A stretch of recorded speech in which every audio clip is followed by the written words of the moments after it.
Hi viewers. இந்த வீடியோவில் நம்ம என்ன பார்க்க போறோம்னா, டேலியில் பார்த்தீங்கன்னா சில ரிப்போர்ட்ஸை நம்ம பார்க்கறதுக்காக நம்ம என்ன பண்ணுவோம்னா, ஷார்ட்கட்காக நம்ம இந்த கோட் யூஸ் பண்ணி இதில் டிஃபால்ட் இருக்கிற சில ரிப்போர்ட்ஸ் நம்ம என்ன பார்த்துருப்போம். இதில் பாருங்க, ஃபார் எக்ஸாம்பிளுக்கு ஸ்டாக் சம்மரின்னு கொடுத்துறேன். இதில் பார்த்தீங்கன்னா ஸ்டாக் சம்மரிக்குள்ள போயிட்டீங்கன்னா ஸ்டாக் ஐட்டம் அதோட க்ளோசிங் பேலன்ஸ் பார்த்தீங்கன்னா நமக்கு இங்கே காட்டுது. இந்த மாதிரி நம்மளுக்கு கோட்டு கொடுத்துட்டு சில டிஃபால்ட்டாக இருக்கிற ரிப்போர்ட்ஸ் நம்ம என்டர் பண்ணி நம்ம பார்க்கலாம். இது அதே மாதிரி பார்த்தீங்கன்னா டே புக் கொடுத்துறேன். டே புக் நம்ம பார்க்கலாம். இதே மாதிரி டிஃபால்ட் இருக்கிற நம்ம ரிப்போர்ட்ஸ் எல்லாம் பார்த்துருப்போம்.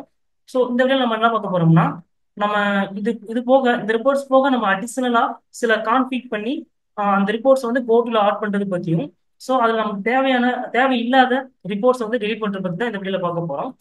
ஃபர்ஸ்ட் என்ன பண்ணிக்கலாம்னா, ஃபார் எக்ஸாம்பிளுக்கு இப்போ என்ன பண்றேன்னா ஸ்டாக் சம்மரிக்குள்ள போயிடுறேன். ஸ்டாக் சம்மரிக்குள்ள போயிட்டு கீழே கான்ஃபிகர் கொடுத்துறேன். இதுல பாத்தீங்கன்னா ஸ்டாக்கோட ஓப்பனிங் பேலன்ஸ் எஸ் கொடுத்துறேன். அதுக்கப்புறம் பாத்தீங்கன்னா கூட்ஸ் இன்வெர்ஸ் எஸ் கொடுத்துறேன். Next goods out goods yes கொடுத்துறேன். அதுக்கப்புறம் பாத்தீங்கன்னா இதுல நமக்கு என்னென்ன தேவைப்படுதோ அதெல்லாமே எஸ் கொடுத்துடலாம். Stock items with zero quantity or balance yes கொடுக்கலாம். எஸ் கொடுத்து என்ன பண்ணிக்கலாம், சேவ் பண்ணிக்கலாம். சேவ் பண்ணிட்டோம்னா நமக்கு என்ன ஆயிருக்குன்னா, ஸ்டாக் ஐட்டமோட ஓப்பனிங், இன்வெர்ட், அவுட்வெர்ட், க்ளோசிங் பாத்தீங்கன்னா இந்த கான்ஃபிக் அப்படியே வந்திருக்கும். இந்த இது பாத்தீங்கன்னா நம்ம ஒன்ஸ் டேலி எஸ்கேப் கொடுத்துட்டு மறுபடியும் ஓப்பன் பண்ணிட்டோம்னா மறுபடியும் என்ன ஆயிருக்குன்னா ஸ்டாக் ஐட்டம் க்ளோசிங் பேலன்ஸ் மட்டும் நமக்கு வியூ ஆகும்.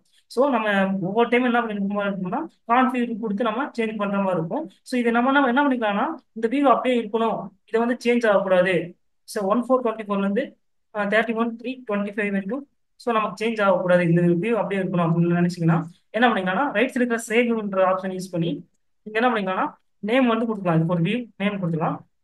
இதுக்கு என்ன பண்ணிக்கலாம், ஃபர்ஸ்ட் ஸ்டாக் சம்மரி ரிப்போர்ட் அப்படின்ற மாதிரி கொடுத்துறேன். நெக்ஸ்ட் என்ன பண்ணிக்கலாம், set this as default view for report yes கொடுத்துக்கலாம். நெக்ஸ்ட் பார்த்தீங்கன்னா அடிஷனல் கான்ஃபிகரேஷன் எஸ் கொடுத்துக்கலாம். இதுல பார்த்தீங்கன்னா சேவ் வி ஃபார் இதுல பார்த்தீங்கன்னா ஆல் கம்பெனிஸ் காட்டும். நெக்ஸ்ட் பார்த்தீங்கன்னா திஸ் கம்பெனின்றது காட்டும். இதுல ஆல் கம்பெனிஸ்ன்றது பார்த்தீங்கன்னா நம்ம இந்த டேலிக்குள்ள இருக்கிற எல்லா கம்பெனிக்கும் நமக்கு வேணும் அப்படின்னு நினைச்சீங்கன்னா இங்க ஆல் கம்பெனிஸ் கொடுத்துக்கலாம். இல்ல இந்த கம்பெனிக்கு மட்டும் தான் வேணும், இந்த விவி இன்ஃபோடெக் கம்பெனிக்கு மட்டும் தான் வேணும் அப்படின்னு திஸ் கம்பெனி கொடுக்கலாம். நான் என்ன பண்ணிருக்கேன்னா, இந்த ஸ்டாக் சம்மரி ரிப்போர்ட் பார்த்தீங்கன்னா ஆல் கம்பெனிஸ்க்கு வேணும்ன்றதை நான் செலக்ட் பண்ணிக்கிறேன். நெக்ஸ்ட் பார்த்தீங்கன்னா save with the master selected to open the ரிப்போர்ட்ன்றதை எஸ் கொடுத்துக்கலாம். நெக்ஸ்ட் பார்த்தீங்கன்னா save with the selected period, அதாவது பார்த்தீங்கன்னா நம்ம 1424 வரைக்கும் கொடுத்துருக்கோம். 1424 இருந்து 31/3/25 வரைக்கும் கொடுத்துருக்கோம். அது அப்படியே வரணும் அப்படின்னு நினைச்சீங்கன்னா இங்க எஸ் கொடுத்துக்கலாம்.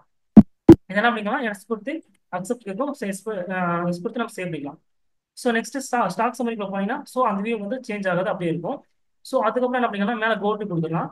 அந்த கோட்டு கொடுத்தீங்கன்னா நம்ம இப்போ கிரியேட் பண்ண சேவிங் ஆப்ஷன்ல அந்த ஸ்டாக் சம்மரி ரிப்போர்ட்ன்றது பார்த்தீங்கன்னா நமக்கு இங்கே எடுத்து வந்துருக்கும். என்டர் பண்ணிட்டீங்கன்னா டேரக்டா என்ன ஆகும்னா உங்க வியூ ஆயிரும். இதே மாதிரி என்ன பண்ணிக்கலாம்னா, சேல்ஸுக்கும் இதே மாதிரி கொடுத்துடலாம்.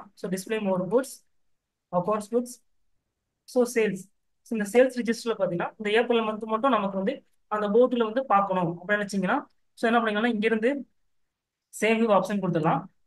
அதே மாதிரி என்ன பண்ணிக்கலாம்னா சேல்ஸ், இது ஏப்ரல் மந்த்துங்களா, பார்த்தீங்கன்னா ஏபிஆர் மந்த் சேல்ஸ் கொடுத்துடலாம். ஏப்ரல் மந்த் சேல்ஸ் அப்படின்றத கொடுத்துடலாம். அதே மாதிரி பார்த்தீங்கன்னா set this as default view for the ரிப்போர்ட்ன்றது எஸ் கொடுத்துடலாம். அடிஷனல் கான்ஃபிகரேஷன் எஸ் கொடுத்துடலாம். இதில் பார்த்தீங்கன்னா save view for all companies கேட்கும், திஸ் கம்பெனி கேட்கும். இதில் பார்த்தீங்கன்னா நான் என்ன பண்ணணும்னா திஸ் கம்பெனின்றதை மட்டும் கொடுத்துறேன்.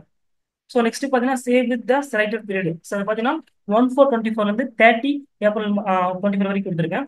இது என்ன பண்ணிக்கலாம்னா எஸ் கொடுத்து சேவ். இதுக்கப்புறம் எஸ் கொடுத்துக்கலாம். எஸ் கொடுத்தது அப்புறம் கேட்வே ஆஃப் டேலியில மேலே கோ டு கொடுத்துட்டு இதில் பார்த்தீங்கன்னா நமக்கு தெரிஞ்சிருக்கும் ஏப்ரல் மந்த் சேல்ஸும் இங்கே கான்ஃபிக் ஆகிருக்கும். இதுக்கப்புறம் என்ன பண்ணிக்கலாம்னா, நம்ம சேவிங்ல சேவ் பண்ணி வச்சு அந்த போர்ட்டில் வர அந்த ரிப்போர்ட்ஸ் என்ன பண்ணிக்கலாம்னா எப்படி டெலிட் பண்றதை பார்க்கலாம். ஃபர்ஸ்ட் ஹெல்ப் கொடுத்துக்கலாம். ஹெல்ப்ல பார்த்தீங்கன்னா ட்ரபிள் ஷூட்டிங் இருக்கும். அதை என்டர் பண்ணிக்கலாம். இதில் பார்த்தீங்கன்னா delete views save for all companies. பார்த்தீங்கன்னா நம்ம ஆல் கம்பெனிஸ் செலக்ட் பண்ண சேவிங் ஆப்ஷன் பார்த்தீங்கன்னா நமக்கு டெலிட் பண்ணணும் அப்படின்னா இதில் கொடுத்து என்டர் கொடுத்து எஸ் கொடுத்தீங்கன்னா நமக்கு டெலிட் ஆயிருக்கும். அதுக்கப்புறம் பார்த்தீங்கன்னா மறுபடியும் எஃப்எம் ஹெல்ப் கொடுத்துடலாம். டபுள் ஷூட்டிங் போயிடலாம். இதை நான் டெலிட் பண்ணல. நெக்ஸ்ட் இன்னொரு ஆப்ஷன் இருக்கு. நெக்ஸ்ட் இன்னொரு ஆப்ஷன் என்னன்னா delete with save for this company. இதை என்டர் பண்ணிக்கலாம். இதுல பாத்தீங்கன்னா நமக்கு டேலிலே கிரியேட் பண்ணி வச்ச கம்பெனி எல்லாமே எடுத்து வந்திருக்கும். நம்ம அந்த பாத்துல கிரியேட் பண்ணி வச்ச என்ட்ரி எல்லாமே இருக்கும் அந்த கம்பெனி எல்லாமே.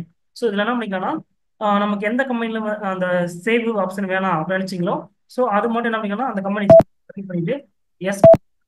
அந்த கம்பெனி ஆகும்னா அந்த சேவிங் ஆப்ஷன் நமக்கு அந்த கோட்ல வர அந்த ஆப்ஷன் பார்த்தீங்கன்னா எடுத்துடாது. ஸோ அதுக்கப்புறம் பார்த்தீங்கன்னா மறுபடியும் ஹெல்ப் கொடுத்துடலாம், டபுள் ஷூட்டிங் கொடுத்துடலாம். ஸோ அதே மாதிரி பார்த்தீங்கன்னா டெலிட் வீக்ஸ் ஃபார் திஸ் கம்பெனின்றது கொடுத்துடலாம். கொடுத்துட்டு இப்போ பிபி ஸோ என்டர் பண்ணிட்டீங்கன்னா மேலே போயிட்டு போர்டு கொடுத்தோம்னா நமக்கு என்ன ஆகாதுன்னா, ஸோ ரெண்டு கொடுத்தோம். ஒன்று வந்து ஸ்டாக் சம்மரி ரிப்போர்ட், நெக்ஸ்ட் பார்த்தீங்கன்னா சேல்ஸ் கொடுத்தோம், சேல்ஸ் ஏப்ரல் மந்த் சேல்ஸ் கொடுத்தோம். ஸோ அது பார்த்தீங்கன்னா டெலிட் பண்ணிட்டோம் ரெண்டு கம்பெனிலுமே. ஸோ அதனால என்ன ஆகுதுன்னா அது வந்து எடுத்து வரல. இப்போ நம்ம என்ன பண்ணிருக்கோம்னா திஸ் கம்பெனி மட்டும் கொடுத்துருப்போம், சாரி ஆல் கம்பெனி மட்டும் கொடுத்துருப்போம், அது மட்டும் இங்க என்ன இருக்குன்னா எடுத்து வந்திருப்போம். இப்போ என்ன பண்ணிக்கலாம், மறுபடியும் ஹெல்ப் போயிட்டு ட்ரபுள் ஷூட்டிங் போயிட்டு delete view saved for all companies. So நமக்கு லாஸ்ட்டாக வந்து அந்த ஸ்டாக் சம்மரின்னு பார்த்தீங்கன்னா மேலே போட்டு கொடுத்தீங்கன்னா ஸோ அதுவுமே எடுத்து வராது. ஸோ இந்த மாதிரி என்ன பண்ணிக்கலாம்னா நமக்கு தேவையான அந்த கான்ஃபிகரேஷனை சேவ் பண்ணோம்னா போர்டில் வரும். ஸோ அதுக்கப்புறம் அது நமக்கு தேவையில்லை, அதை டெலிட் பண்ணணும் அப்படின்னு நினைச்சீங்கன்னா F1 ஹெல்ப் போயிட்டு டபுள் ஷூட்டிங் போயிட்டு ஸோ அதில் வந்து இந்த கம்பெனி மட்டும் திஸ் கம்பெனி மட்டும் டெலிட் பண்ணணும், இல்லை ஆல் கம்பெனியும் டெலிட் பண்ணணும் அப்படின்னு நினைச்சீங்கன்னா ஸோ இந்த மாதிரி நீங்கள் டெலிட் பண்ணிக்கலாம்.